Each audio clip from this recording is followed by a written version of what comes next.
ഏവർക്കും S B കമ്മ്യൂണിക്കേഷൻസിലേക്ക് സ്വാഗതം. ഇപ്പോൾ നിൽക്കുന്നത് വെള്ളട പഞ്ചായത്തിലെ പശ്ചിമഘട്ട മലനിരകളുടെ അടിവാരത്തിലാണ്. ഇവിടെ ഞാൻ എന്തിനാണ് വന്നതെന്ന് ചോദിച്ചാൽ, നമ്മുടെ ഭരണാധികാരികളുടെ വികലമായ കാഴ്ചപ്പാടുകളും അവരുടെ തോന്നിവാസത്തിൻ്റെയും പൂർണ്ണരൂപം നിങ്ങൾക്ക് ബോധ്യപ്പെടുത്താനാണ്. ഈ പശ്ചിമഘട്ടത്തിലെ ഈ മലനിരകളുടെ പടിഞ്ഞാറേ കോണിലും വടക്ക് കോണിലും ഉത്ഭവിക്കുന്ന ചെറു തോടുകളിൽ നിന്നും വരുന്ന ജലം നമ്മുടെ തമിഴ്നാട് സർക്കാർ കൊണ്ടുപോയി എങ്ങനെയാണ് അവർ ഉപയോഗിക്കുന്നതെന്ന് നിങ്ങൾക്ക് കാണിച്ചു തരാൻ വേണ്ടിയിട്ടാണ്. 160 ഏക്കറിൽ കിടക്കുന്ന സ്ഥലമാണിത്. ഈ ഒരു പ്രതിദിനം എത്ര ക്യൂബിക് ലിറ്റർ ജലമാണ് അവർ ചുമ്മാ കൊണ്ടുപോയി കറണ്ട് ഉൽപ്പാദിപ്പിച്ച് കാശുണ്ടാക്കുന്നത്.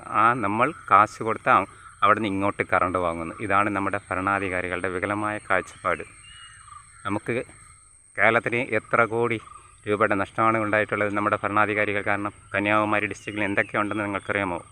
12 സുപ്രസിദ്ധമായ ശിവക്ഷേത്രങ്ങൾ, തിരുവട്ടർ ആദികേശവ ക്ഷേത്രം, മണ്ടയ്ക്കാട് കുമാരകോവിൽ, മേലാങ്കോട്, കന്യാകുമാരി, ശുചീന്ദ്രം, തോവാള പൂന്തോട്ടം, ഗോദയാർ പവർ സ്റ്റേഷൻ, പേച്ചിപ്പാറ, പെരിഞ്ചാണി, പത്മനാഭപുരം കൊട്ടാരം, ഉദയഗിരി കോട്ട, തൃപ്പരപ്പ് തുടങ്ങിയ പ്രസിദ്ധമായ പല സ്ഥലങ്ങളും നമുക്ക് നഷ്ടമായി.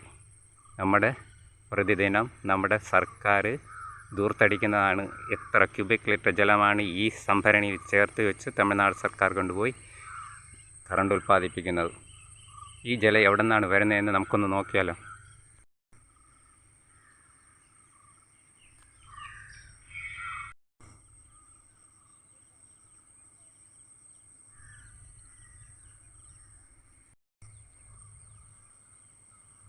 (160 ഏക്കർ ഭൂമിയാണ് ഇത്. കേരള സർക്കാരിൻ്റെ മണ്ണാണ്. ഈ ജലം അങ്ങ് റോഡിനപ്പുറത്ത് വരെ പോയി നിൽക്കും.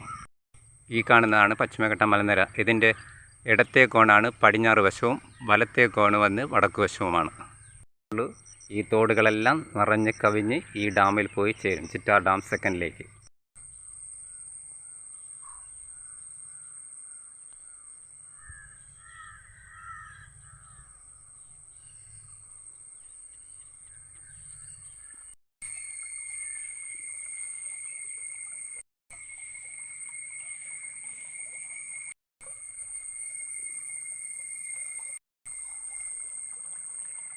ഇതാണ് പശ്ചിമഘട്ടത്തിലെ വടക്കേ കോണിൽ നിന്ന് ഉത്ഭവിച്ചു വരുന്ന തോട്. തുലാവർഷത്തിലും ഇടവപ്പാതയിലും ഈ കാണുന്ന സ്ലാബുകൾക്ക് മുകളിലൂടെ ജലം നിറഞ്ഞു കവിഞ്ഞ് ഒഴുകും. ഇതാണ് ചിറ്റാർ ഡാം സെക്കൻഡിലേക്ക് പോകുന്ന ഒരു തോട്. ഇത് പശ്ചിമഘട്ടത്തിൻ്റെ പടിഞ്ഞാറേ കോണാണ്. ഈ കോണിൽ നിന്ന് വരുന്ന ജലം എവിടെ കൂടെയാണ് വരുന്നതെന്ന് നിങ്ങൾക്ക് ഞാൻ കാണിച്ചു തരാം.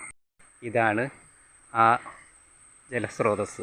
ഇങ്ങനെ പടിഞ്ഞാറ് കോണിലൂടെ ഒഴുകി ഈ പാലത്തിൻ്റെ അടിയിൽ കൂടെ മറുവശത്ത് വരും. ഇത് പടിഞ്ഞാറ് കോണിൽ കൂടെ പാലത്തിൻ്റെ അടിയിൽ കൂടെ വരുന്ന ജലസ്രോതസ്സാണ്. ഇത് പശ്ചിമഘട്ടത്തിൻ്റെ വടക്കേ കോണിൽ കൂടെ ഉത്ഭവിച്ച് നേരെ ഇങ്ങനെ ഒഴുകി കിഴക്കോട്ടൊഴുകി നേരെ ചിറ്റാർ ഡാമിലേക്ക് സെക്കൻഡിലേക്ക് പോയി ചേരുകയാണ്. ഇവിടെയാണ് നമ്മൾ ഒരു കാര്യം ഓർമ്മിക്കേണ്ടത്.